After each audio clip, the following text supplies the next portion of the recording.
Ambil mood. Okay, hi. Nama aku Zuraida. Korang boleh panggil aku Zuzu. Aku berumur 20 tahun.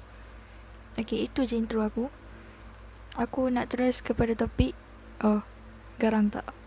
Sebab aku dulu bekas exco yang tak bertauliah.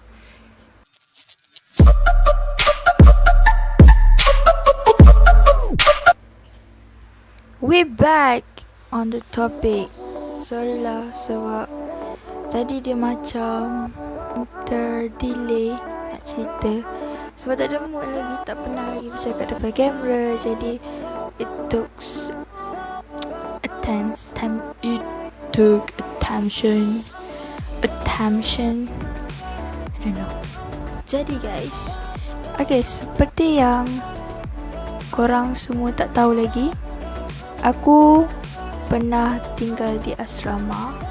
Dan bila kita bercakap pasal asrama, itu biasa untuk kita mendengar cerita-cerita hantu ataupun cerita seram. Sama ada ianya cerita tradisi turun-temurun daripada senior ke junior dan ke junior yang lain, ataupun pengalaman yang kita sendiri alami. Okay, untuk aku memang alami sendiri pengalaman yang seram. Bukan hantu lah, dia seram disebabkan benda tu aku tak pernah lalui dan it's new experience to me. Itu pun sejak aku masuk asrama tu lah aku dapat pengalaman-pengalaman macam tu. Pengalaman orang kata yang kita tak jangka datang daripada. Back to the topic. Aku pernah teman manusia pergi ke tandas pada waktu malam. Cerita dia bermula macam ni. Okay, sebelum tu aku akan cerita dulu macam mana keadaan asrama aku. Sebab asrama aku hanya 2 tingkat. Kami ada 5 dorm. Dorm kami dinamakan mengikut abjad alfabet A sampai E. Ada 5 dorm. Dan A berada di dorm bawah. A berada di ground floor. Dan dorm yang lain B, C, D, E berada di tingkat 2. Asrama tu 2 tingkat sahaja. Dan dekat atas dorm B, dorm C boleh, dorm B, dorm C dia bergabung. Hanya yang memisahkan dorm ni adalah sekeping dinding kayu. Okay, seterusnya kita akan lalu ke tandas, shower, bilik iron dan juga dorm D ke dorm E. Dorm D, dorm E pun bergabung, hanya terpisah dengan sekeping kayu. Macam plywood, dia macam dinding tapi kayu lah. Aku masuk asrama masa umur aku 17. Masa tu tak adalah senior sangat sebab kita orang ada pesik. Masa tu dia orang naik exco. Okay, aku dapat dorm hujung sekali, dorm E. Dan asrama kita orang terkenal dengan sebuah bilik yang berada di sebelah dorm E. Maknanya dorm E tu dah hujung dah kan. Bilik tu bilik paling ujung lah, paling ujung di blok atas tu, di tingkat 2, hujung sekali, berhampiran dengan tangga yang jarang digunakan oleh kami sebagai penduduk asrama perempuan. Dan juga masa tahun aku masuk tu 2017, baru je terjadinya histeria besar-besaran kat asrama tu lah. Jadi macam masa aku masuk tu it's still fresh. Okay, fokus pada apa yang aku nak ceritakan, pengalaman aku sendiri. Long story short, pada satu malam aku tidur di katil member aku di dorm D. Sebab aku jarang tidur dekat katil aku sendiri di dorm E. Sebab pada mulanya aku tak banyak bergaul dengan budak-budak dorm E. Aku ada member tapi aku jarang bergaul sebab aku ni jenis malu sebenarnya. So member yang aku boleh ngam, boleh go hanya ada di Dom D dan Dom C. Jadi selalu tidur Dom D lah. Dia sebelah-sebelah je. Dom tu sebelah-sebelah je. Dom D, Dom E sebelah-sebelah je. Ada hallway, kita orang boleh akses antara dua dom tu. Katil member aku berada di kedudukan yang hampir dengan Dom E. Maknanya katil dia sebelah dengan dinding papan yang memisahkan Dom D dan Dom E. Dia katil ujung lah. Dan Dom D adalah dom paling kecil antara semua dom dekat asrama kita orang tu. Jadi dalam satu row tu, row yang panggil, tak tahu lah, katil yang disusun berhadapan macam ni. Sebelah sini ada 5, sebelah sini ada 5, kalau tak silap aku, ataupun 4, 6, 4, 5 macam tu lah. Tapi dia taklah seluas dom A, C dan dom E yang memang luas lah. Satu row tu ada lebih 10 macam tu. Okey, pada satu hari, kita mula cerita Pada suatu hari, ada 2 orang junior aku. Dia rapat dengan aku dan member-member aku kat Dom D tu. Dia rapat dengan kita orang. Jadi pada satu malam tu, dia orang tarik tilam dia orang turun bawah.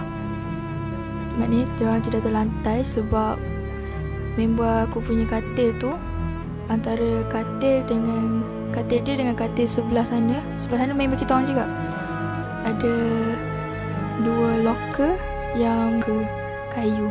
Jadi space antara 2 katil ni besar lah.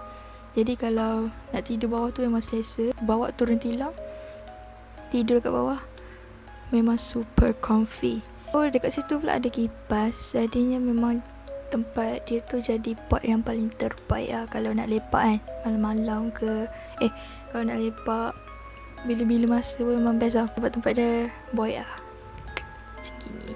Okay, pada satu malam, 2 orang junior aku tu, seorang form 3, seorang form 2. Aku tidur dekat katil member aku. Yang owner katil tu, maknanya member aku tu dia tidur katil sebelah tu dengan member kita orang yang lain. Tapi katil yang sebelah je lah, macam tu. Yang tengah-tengah tu, yang space tu ada 2 orang junior kita orang.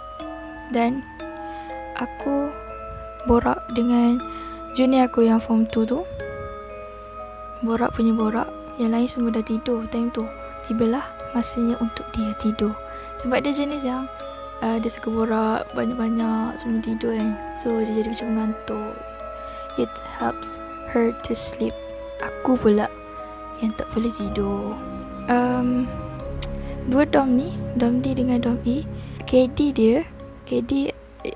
ataupun ketua dom dia terdiri daripada form 5, which is dalam kalangan kita orang juga lah. So member aku yang jadi KD ni dia jenis strict tau. Macam kalau dia tidur, dia orang nak semua lampu kena tutup. Dia orang suka tidur dan gelap. Kat Dom D tu adalah cahaya daripada spotlight dekat luar tu. Itu pun kalau hari tu guard dia tak lupa nak buka lah. Kalau hari tu tiba-tiba guard punya daya ingatan kurang, jadi bergelap lah kami di Dom D dan Dom E. Kalau dia ingat, dia buka spotlight dekat luar tu, cahaya tu sangat membantu untuk 2 dom ni, 2 dom yang hujung dekat atas ni. Jadi pada malam tu aku tak ingat lah, tapi adalah cahaya sama-sama macam tu dalam dom. Lepas semua dah tidur, aku dah borak dengan dia. Yang last tidur kita orang 2. Tiba-tiba dia kejap aku. Junior aku yang aku borak tadi tu, yang form 2 tu, dia ajak pergi tandas. Aku pun terkejut tu pun dalam, aku rasa setengah jam lepas dia tidur kot. Sebab aku pun tak boleh tidur kan. Aku pun buatlah macam aku ni tidur macam mamai-mamai macam tu. Okay, lepas tu aku bangun, dia pun bangun. Dia bangun. Korang ingat aku cerita tadi, katil member aku tu dekat hujung sekali dalam Dom D tu, yang berhampiran dengan Dom E. Okay, aku bangun, dia bangun. Lepas tu dia jalan. guys. Dia bukan nak pergi tandas guys. Dia pergi ke Dom E, yang mana memang total gelap. Memang literally gelap. Sebab kata Asfaheri, literally satu dom tu memang gelap. Dia pergi kat sana. Masa dia pergi kat sana tu, aku tak ikut. Sebab aku berdiri depan katil. Kiranya aku berdiri dekat tengah-tengah dom. Faham tak? Tengah-tengah dom. Sebab patutnya nak pergi ke tandas sebelah sini, tapi dia pergi ke belah sana, ke Dom E. Aku dekat tengah-tengah ni, terpaku tengok dia pergi ke Dom E yang gelap tu. Masa aku berdiri tu, belah sini ada cermin tau. Kat sini ada cermin. Belah sini tu ada cermin yang cermin dom. Okay, aku berdiri kat situ, berteka-teki dengan diri sendiri. Betul ke dia yang kejar aku ni? Aku ni betul ke? Aku ni tidur ke tak tadi? Aku rasa aku tak tidur, aku tak mamai ni. Betul aku nampak dia pergi Dom E? Betul dia yang kejar aku? Macam tu lah kan, macam persoalan yang ada dalam diri aku. Macam tu lah. Nasib baik aku tak ambil keputusan lain lagi. Dia muncul guys. Tapi kan, dia muncul tu, dia maknanya dia keluar daripada Dom E tu, daripada hallway tu, daripada sebalik papan yang memisahkan Dom D dengan Dom E tu, dengan keadaan dia menunduk. Dia menunduk jalan. Lepas tu Aku stay dekat situ static. Lepas tu dia cakap macam ni, tandas dekat sana kan? Cakap macam tu kat aku. Aku tak jawab ya, tak jawab tak. Aku memang static, pandang dia sampai dia ke arah yang betul lah untuk keluar daripada Dom D ke tandas tu kan. Aku cakap macam ni, tak apa kot, mungkin dia ngigau. Macam tu kan. Aku tak adalah takut sangat time tu. Cuma aku macam berteka-teki, macam banyak sangat persoalan. Tapi dia nak cakap takut sangat tu tak ada sampai macam tak nak, aku tak nak teman dia, macam tidur balik tak nak. Sebab memang aku nampak dia berdiri semua tu kan. Jadi aku yakin yang itu dia. Aku takut dia ngigau je. Macam tu lah.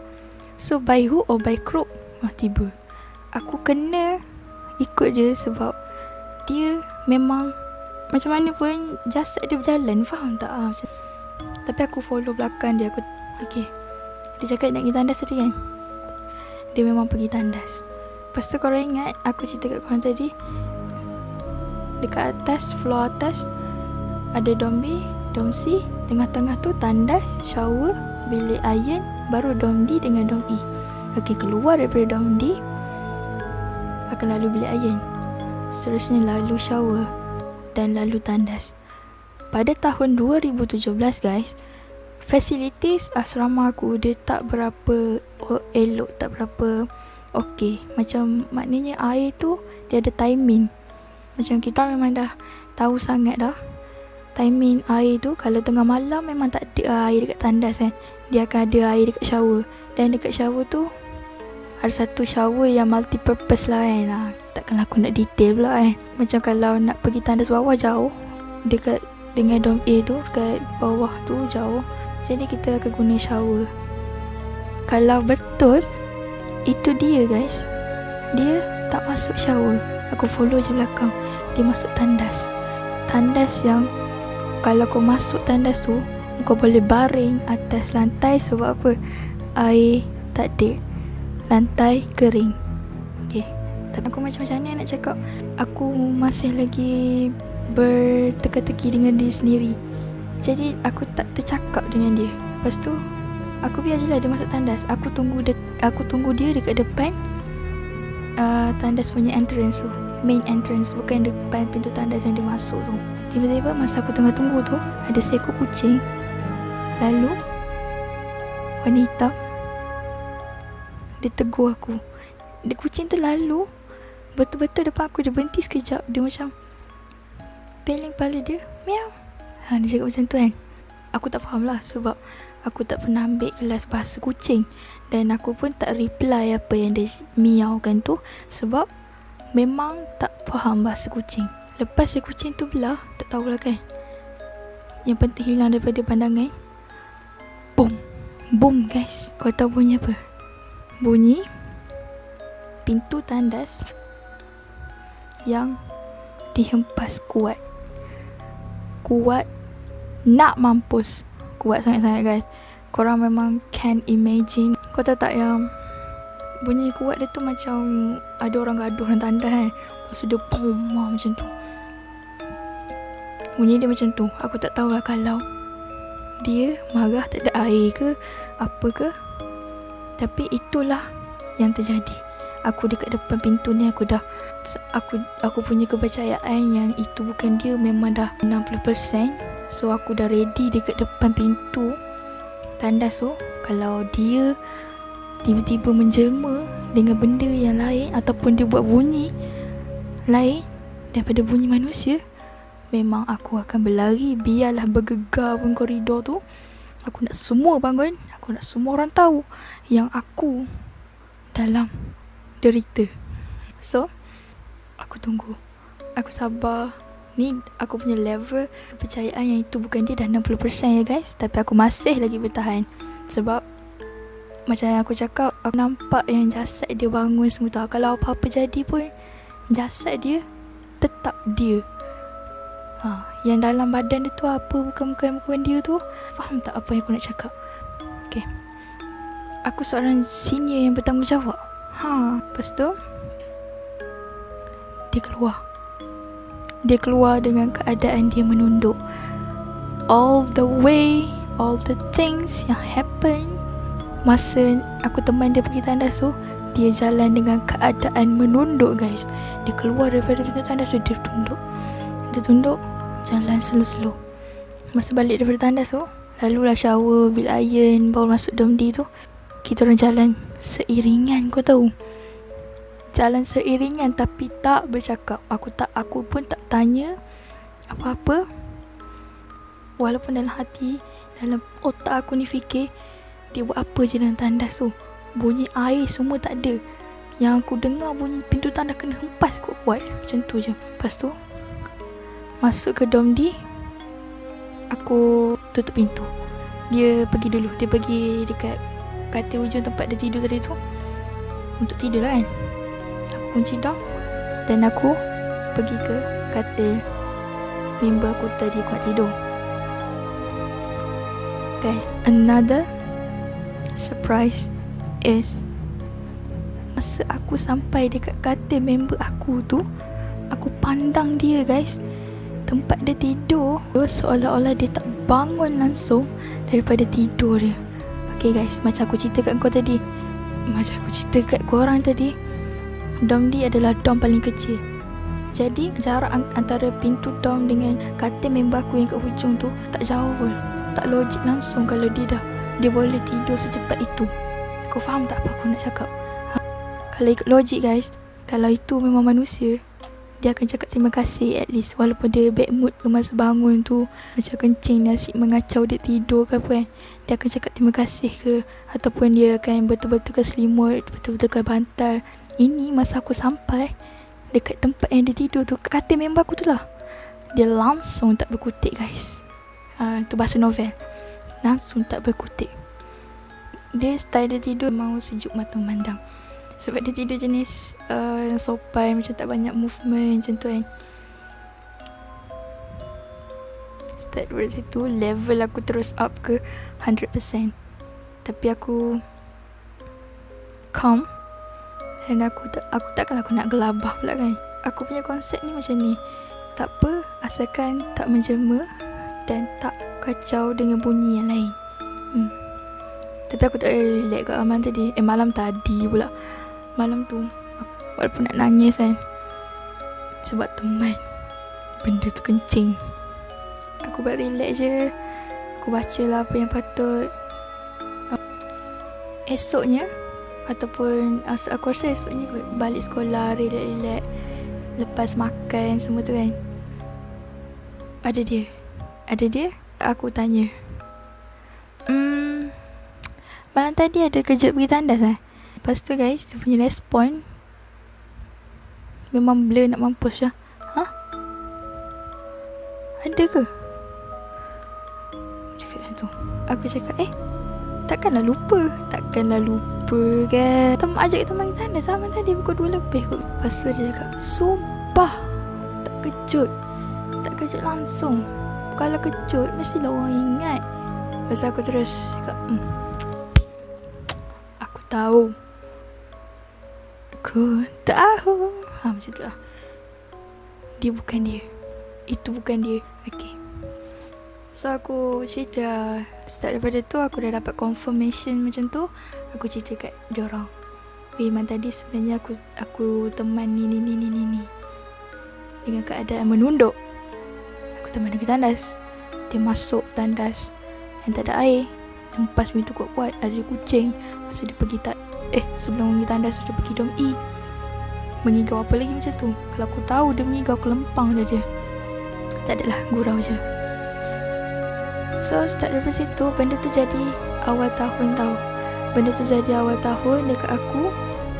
Dan untuk sampai ke akhir tahun tu, ada lagi benda-benda yang berlaku.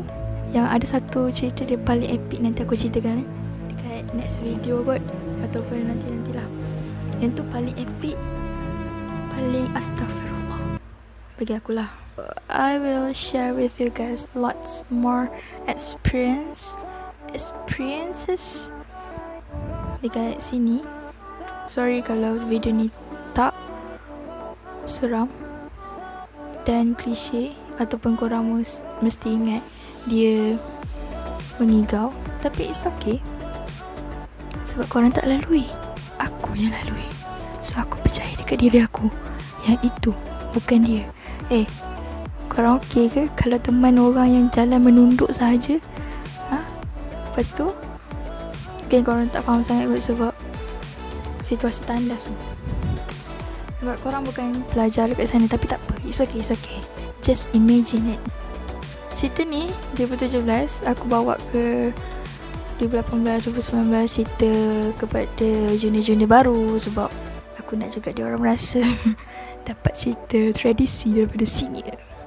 Tapi itulah dia.